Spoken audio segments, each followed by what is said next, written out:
Bonjour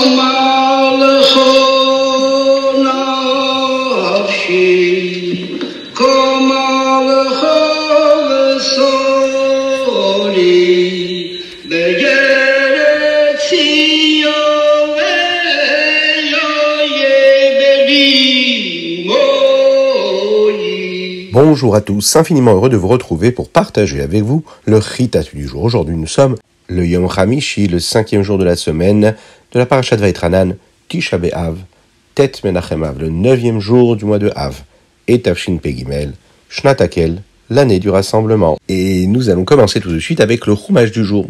Aujourd'hui, nous sommes dans le Hamishi. Moshe Rabbeinu encourage les bénis Israël et il leur rappelle la crainte de Dieu qu'ils ont eue quand ils ont reçu la Torah au mont Sinaï. Et il leur dit, si seulement vous étiez en mesure de garder cette Yirat Shamayim, cette crainte du ciel toujours, tous les jours de votre vie.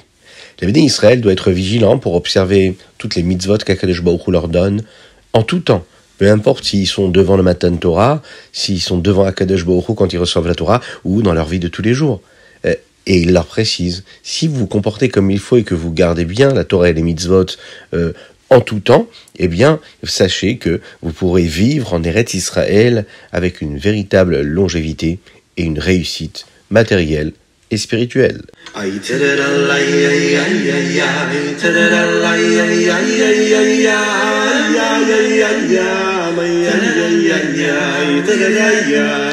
Nous passons tout de suite au Tehilim. Dans les Tehilim, aujourd'hui, nous allons aborder le chapitre Nun Gimel, ensemble. Puisque vous le savez, qu'aujourd'hui, il faut lire les Tehilim, du Tehilim Mem Tet au Tehilim Nun Dalet, du 49e au 54e. Et dans le Nun Gimel, dans le 53e chapitre, on nous parle justement de la destruction du deuxième Beth Amikdash. À la fin du chapitre, David Amelech prie pour qu'Hachem aide les bénis Israël, aide le peuple juif. Le même verset est répété 2 fois dans Tehilim. Une fois dans le chapitre Yud Dalet, et une fois ici.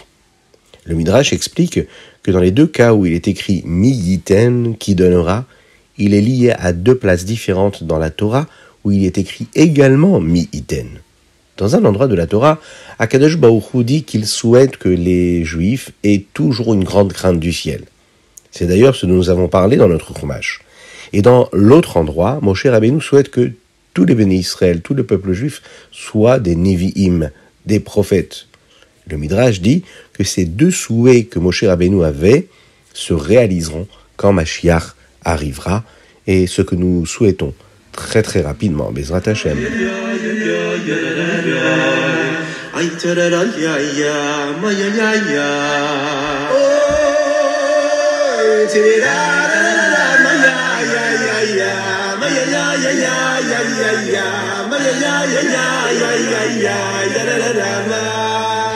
Nous passons tout de suite au Tanya du jour. Nous sommes dans la Igeret HaKodesh, Siman Dalet.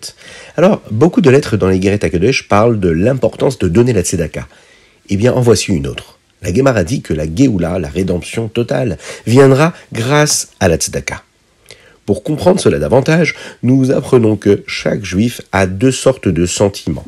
Chitzoniut Alev et Pnimiut Alev. Et développons ensemble ce que cela veut dire.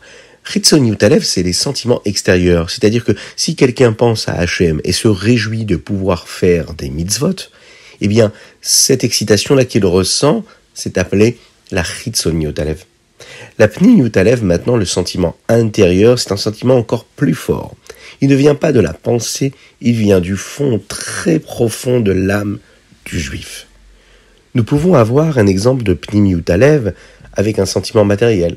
Parfois, une personne a très faim. Oui, peut-être que vous jeûnez là maintenant, et que vous avez faim. Ou bien quand quelque chose de très important s'impose à nous. Dans ces cas-là, on n'a pas vraiment besoin de réfléchir. Cela s'impose à nous. On sent combien on en a besoin. Cela vient d'un endroit qui est très profond dans la neshama, dans l'âme, et c'est même plus élevé que la logique, la partie de l'âme qui, elle, peut comprendre les choses. Comprendre les niveaux de sentiments qu'un juif a dans la Avodat Hashem, eh bien ça nous aide à comprendre aussi le genre de délivrance personnelle que la mitzvah de la tzedaka apporte à chaque juif. Il faut que ce soit quelque chose de profond. Et quand c'est profond, eh bien ça peut nous permettre de ressentir quelque chose d'authentique qui s'impose à nous.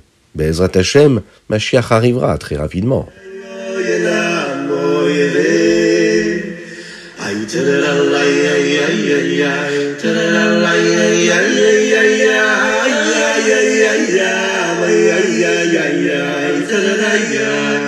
Nous passons au Hayom Yom. Aujourd'hui, nous sommes le Tet Menachem Av. Nous apprenons beaucoup de minagim, des coutumes que nous observons pendant le jeûne de Tisha B'Av. À Mincha, le jour de Tisha B'Av, nous disons le Shema Israël. Avant de mettre les téphilines, ce que nous allons faire pour la tefila de Mincha, et non pas à Shacharit. Puis, nous terminons le reste de Shacharit, c'est-à-dire Shir Shel Yom, En Kelokenu, et tout ce que nous n'avons pas lu pendant la tefila de Shacharit, et que nous ne faisons qu'après la tefila de Shacharit. Et nous allons aussi également faire la tefila de Mincha. Il y a une bracha que nous ne faisons pas dans la tefila, c'est la bracha de She'asali Kol Tzorki. Il y a une recommandation qui concerne l'étude de la Torah, puisque la Torah rend un juif heureux. Eh bien, à Tisha B'Av, nous ne sommes pas autorisés à étudier toutes les parties de la Torah. Nous pouvons étudier ce qui concerne le Khurban, c'est-à-dire la destruction du Beth Amikdash, ou d'autres sujets qui sont assez tristes dans l'étude de la Torah. Ensuite, nous lisons des kinot, c'est-à-dire c'est des poèmes que les sages ont écrits où nous supplions à Kadosh Baruch Hu de tout ce que nous avons subi pendant cette galoute, cet exil, et on lui dit Admatai, jusqu'à quand? Ensuite, nous lisons la Megillah de Echa. Le jour de Tisha B'Av, nous lisons à la Torah, que ce soit le matin à Shacharit, mais également à Mincha, et les deux fois nous allons lire la Haftara. Le Rabbi Rachav, Rabbi Shalom Dovber, avait l'habitude de lire souvent le Maftir de la dernière partie de la Torah, suivi de la Haftara. Parfois c'était dans les deux prières, celle de Shacharit et Mincha, et parfois l'une ou l'autre. Maintenant, nous allons étudier ensemble le Rambam. Nous sommes dans les Ilchot Ma'achalot Asurot. Dans le Perek E, nous apprenons les lois de ce que nous appelons Ever Minachai, c'est-à-dire manger de la viande prise d'un animal qui était encore en vie lorsqu'on l'a coupé. Dans le Perek Vav, nous apprenons l'interdiction de manger du sang. Le Rambam explique ici comment nous obtenons de la viande propre à la consommation en enlevant le sang. Une des méthodes est de laisser reposer la viande dans de l'eau, puis de saupoudrer du sel dessus pour aider le sang à sortir, et ensuite nous lavons la viande dans de l'eau jusqu'à ce que l'eau ne devienne plus rouge du tout. C'est ce que nous appelons melicha. Mais c'est vrai que de nos jours, en général, quand on va chez le boucher cachère, la viande, le poulet est déjà cachérisée, mais il faut toujours s'en assurer pour que l'on puisse consommer cette viande. Et puis, dans le Perek Zayin, le Rambam ici nous enseigne les lois du chelev. Le chelev, c'est les parties de graisse de l'animal que nous ne sommes pas autorisés à manger. Nous devons retirer ces parties de graisse, ainsi que toutes les veines interdites en raison de la consommation du sang. La personne qui s'occupe de cette tâche-là est appelée un ménaker. Comme le shochet qui fait la shrita, le ménaker s'occupe là de toute cette partie-là qui rend la viande cachère à la consommation.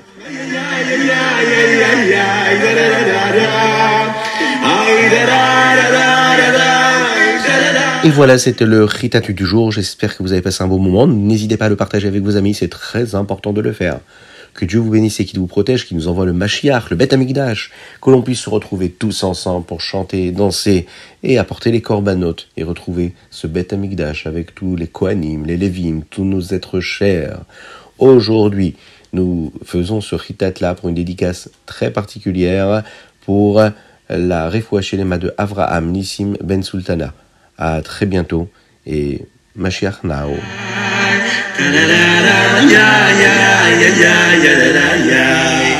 Ay,